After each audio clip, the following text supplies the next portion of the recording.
Hey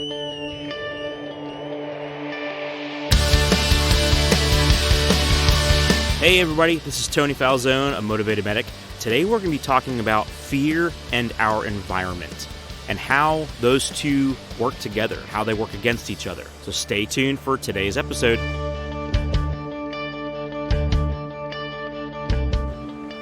Good morning. So you'll probably hear some noise in the background throughout this entire podcast. And to me, it's not noise. It's actually one of my go-to places. I'm out in the woods, literally, and that is Laurel Creek. It's a creek local to where I live, and also a place where I hike. So this is kind of my I guess peace time, my peaceful time, my place where I come and I could just sit and hike and not sit and hike, but you get what I'm saying. This is a place where I come to relax. I come to unwind. I come to think and to ponder. And I haven't been out here in a while. Life has been kind of crazy. And so it's nice to get out here. So you'll hear that in the background the entire podcast. And don't fall asleep. But enjoy it. So let's get down to our topic today. Today I wanted to talk about our environment. And I also wanted to talk about fear. Now, with the coronavirus, COVID-19, and everything that's going on right now, obviously, fear and hysteria is being propagated by a bunch of different individuals and groups, everything from the mass media to individuals. And it's pretty shameful, actually, to play on people's fears and use particular language to scare people, and using scare tactics and fear-mongering and that kind of thing. And, I want to talk about our environment, and we'll talk about both of those, but I definitely want to talk about the fact that, the way things are being handled right now, there are people and groups that are doing it well and are saying, hey, don't be in a big public group, disperse, and they're not playing it, they don't have a tone of fear on it. They have this is what we have to do to minimize the exposure, minimize the spread of COVID-19. So they're going about it with a sense of just be prepared. This is what you have to do. Wash your hands, keep your distance from people that are sick, and quarantine yourself if you are sick. Don't go to work. Don't go out in public places.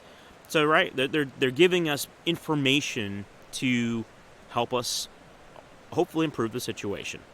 And then you have the other side of the coin where you have there's news media and even individuals that are getting on social media and just saying, it's the worst thing ever, and everybody's going to die and all this other stuff. And they are really putting out ideals and statements that are ensuing panic and fear and mass hysteria. So I want to talk about fear and how, there is a good fear, and I kind of have a hard time calling it a good fear. I think of it more of a respect. So let's think about things that are dangerous, that we have a healthy fear, as some might say, or as I want to say, we have a respect for. If you have a thunderstorm coming and you're outside, why do we go indoors and seek shelter? Because we have a healthy respect or fear of the fact that there's a threat there, and if we don't do this, there's a chance that we could become a lightning rod or some tornado debris, depending on the situation. And if we're not preparing for what we know based on the information is going to happen, we don't have a healthy respect of the circumstances. So that's, I see that as that's a healthy fear, as some may call it, or as I want to say it's a respect for things that could harm us. And honestly, that's just common sense. If you're using a table saw And you know that this is a very sharp blade that's going round and round and round, and it cuts things that you can't karate chop. Um, that's you put things in place. You wear your eye protection. You make sure you don't get your fingers too close to the blade. That is a respect based on the knowledge that you know that this is something that could hurt you. Okay? With COVID-19, this is something that can hurt us. This is something that, especially depending on your age, can significantly cause greater problems for you and could potentially kill you depending on how that goes. When people start saying, "Oh, this is horrible and everybody's going to die, or it's going to cause this and this and this," and there's no facts to back it up, that's just fear mongering. It's ensuing panic and hysteria. So there's the respect, and then there's fear, or good fear and bad fear.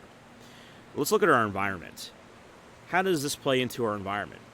And I was just thinking about, we have in most cases we have control over our environment, right? We have control over who's in our family to an extent. You might have those in-laws or those siblings or parents or whoever that's like, I can't stand them at Thanksgiving. But the fact of the matter is, you can always leave the room. You can change the conversation. There's things that you can do to help improve your environment, right? Maybe not so much with work, depending on your job. But there's always something that you have control over that you can help with your environment. You can also improve the situation based on how you react. And our reaction is really a big part of this. And our reaction can either play into the fear, the negative fear of what's going on, or it can help us be more confident and be more prepared and be more stoic, especially when we need to be. And if we are inviting things into our environment and inviting things into our life, whether it's our thoughts, our thinking process, whether it's our health, whether it's our health, that encompasses our mental, emotional, physical, and spiritual health. Those 4 pillars I talked about on Wednesday that Daniel Mills brings up all the time. If we are allowing our environment to be riddled with all these negative things and toxic ideals, that is going to play into what we fear. That is going to ensue panic within our personal lives. That is going to cause mass hysteria with us, and in turn, if we are hysterical about something, it's going to affect our environment. It's going to affect those around us. I think of a parent, and let's say it's a pediatric patient. Okay, you've got a 3 or 4 year old kid. They're hurt, and they're maybe they broke their leg. It's something that is serious. It hurts, and they're upset. If you get a hysterical parent that's right there with the child, what's the child going to do? The child's going to react based on what their environment has, right? So we always counsel or we coach parents to say, okay, we know this doesn't look good. We know that, obviously a broken leg is a broken leg. Yes, they heal. Kids are resilient. And that's the thing. You encourage them, say, okay, I need you to calm down and get a hold of yourself as best as you're able to, because that's going to help your child, because they'll see, hey, mom's not freaking out. Okay, yeah, this hurts. This isn't cool. This is not normal. But mom is not hysterical. Dad is not hysterical. And because of that presence of calm in their environment, that gives them a sense of reassurance and encouragement. And if we are being like those parents and say the people around us are like children, and it may very well be your children, maybe you have a family like I do, to where your children are watching and they know, our kids, we don't give them enough credit, right? Especially once they get into adolescence and teenagers, we don't give them enough credit as far as what they know. They know more than they may let on. They're listening. They're like a sponge. They're soaking it all in. And they're looking to us to see how we are going to process the situation, the circumstances. And based on our reaction, that is how they will react or not react. So it's really important for us to be mindful of what information are we digesting and what reaction are we regurgitating, if you will. So when it comes to our environment really does play a big part in what we fear. And if we are digesting things that are instilling fear and they are lacking hope and resolve and preparation and just a sense of calm, and things can be going really bad and you're really upset, and you kind of like the whole analogy of a duck, right? Everything looks cool, collective under the surface, and underneath you're paddling like crazy. And that's what you need to be doing. You need to be cool and calm on the surface, say, okay, this is nuts, and underneath your brain's going and thinking, okay, what do we need to do? How do we need to mitigate this situation or navigate through these problem areas, and go from there. But if you are taking your environment, let's isolate the family for a minute.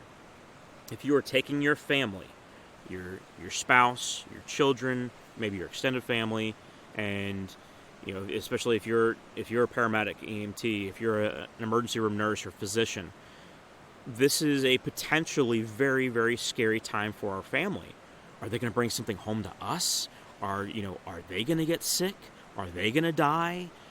And those are things that we can help with the information provided to us to dispel certain lies and things that are not true, and provide them with information of, okay, this is what's going on. And there's some people out there that are sharing some really good posts that have some really good information. So those are the things that we should be sharing. I shared a post earlier this past week with how, if we are limiting our exposure to public crowds, and I know the NBA and the NHL and all the major national sports leagues have basically canceled all the games for the rest of the season. I think it's a good idea in the sense that you have thousands of people in one public place. I mean, what's the worst place to be when you have something that's so contagious?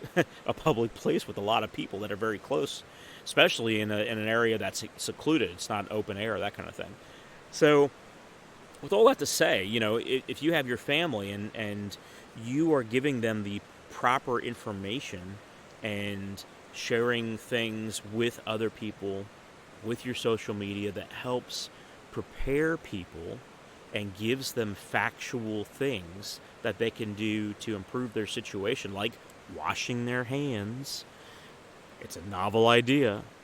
And sharing common sense things that will help break down the walls of hysteria and fear, and will give people confidence. They'll give them hope, and it will also help with the longevity of just a clarity or an understanding. It'll help them understand. It gives them even though they may not know all of the why, and we may not know all of the why with this yet, it still helps us understand that, okay, we do these things, we put this in place, and then we execute the plan. Prioritize and execute, just like Jocko says with getting, you get your battle plan together, you say, okay, we got to do this, this, and this. Okay, yeah, we'll probably need a little bit more toilet paper, not to buy out the entire store, but we'll need a little toilet paper because everybody there and the mother is buying tons of it. So, yeah, we need to prepare, we need to make sure we've got, certain things in place and that kind of thing. Am I endorsing the go out and buy out, the next 5 months of toilet paper? No, I am not. I'm saying make sure you have enough for your family for the next, 3-4 weeks and go from there. This next week is going to be very pivotal in how this is going to progress.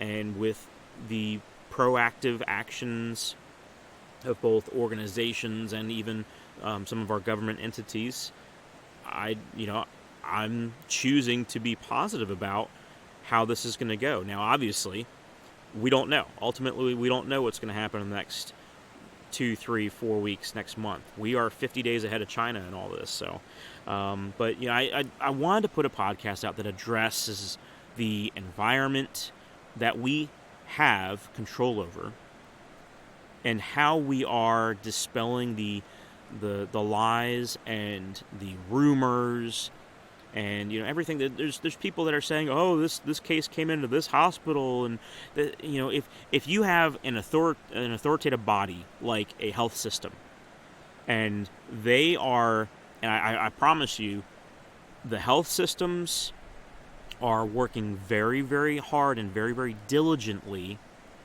to make sure that the proper information is given at the proper time to the public, to ensure that the knowledge is out there, but also to help with not promoting hysteria. And the Erlanger Health System is doing a very good job at that. They have joined together with Parkridge and Memorial, which are all Chattanooga hospitals, and they are together collaborating on when they release information of a patient that is, that has COVID-19. Now, to my knowledge, I haven't checked the news this morning, so to my knowledge, that that has not come out with any patients that is the case. But I'm just saying, the health system is doing a very good job in our area of making sure that they're going to provide information to the public as it comes available. But they're not going to say, oh yeah, we might have a case here, we might have. No. They want to give concrete answers, not suppositions, not rumors, because what does that do? That instills panic and fear, right? So I think I've kicked that dead horse enough with the hysteria. You have control over your environment. You have control over your reaction to your environment, and even if there's certain things you cannot control in your environment, be it family, workplace, your surroundings, the national, state, our society, you have control over your reaction, and your reaction, like I said, is being watched. Everybody's watching you, especially if you're posting stuff on social media.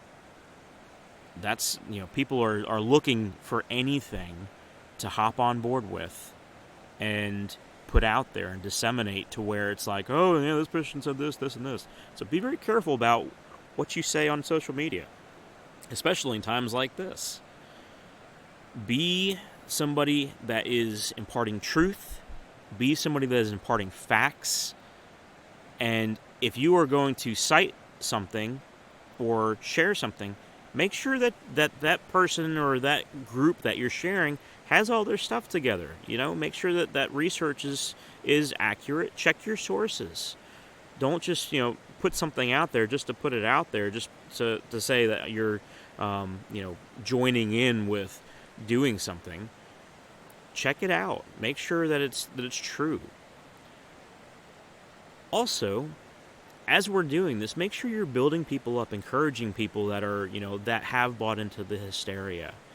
And instead of being demeaning and saying, oh yeah, you're a horrible person, you shared this, and or said this or did this, be that voice of, hey, why do you think this? Why did you share this? Why are you saying this? What's your reasoning? What's your why? What's your purpose in doing that?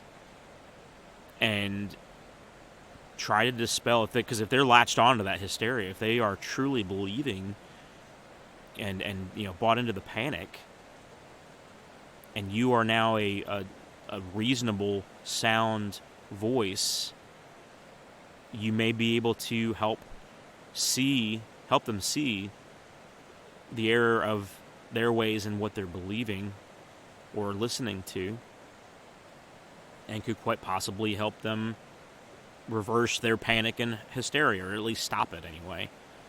So be that person that is encouraging. Be that calm voice. Do things and say things that instill unity that instill a healthy respect for what we have going on, and really just, help with the preparation of, okay, this is what we need to do. We're a nation, and we need to unify and not instill fear, but talk about the facts. And okay, what do we need to do with these facts? I hope you're all doing well. For all of you that are on the front lines of this, and I'm right there with you. Do what you need to do to keep yourself safe, to keep your family safe, and be a positive voice of reason and common sense. Encourage the people around you, encourage your colleagues, encourage your patients. If you work in law enforcement, encourage your colleagues, encourage the people that you interact with as you're dealing with this as well. The fire department, the military. There's a lot of things that are uncertain right now, yes, but there are also a lot of things that are certain. So, with that, stay safe, be savvy, wash your hands, be a motivated individual. Take the initiative and instill a positive, encouraging attitude into your environment and into your reaction. And until next time, this is a Motivated Medic signing out. Today's podcast is brought to you by the Motivated Medic. Be sure to check out motivatedmedic.com and also the 911 Buddy Check Project.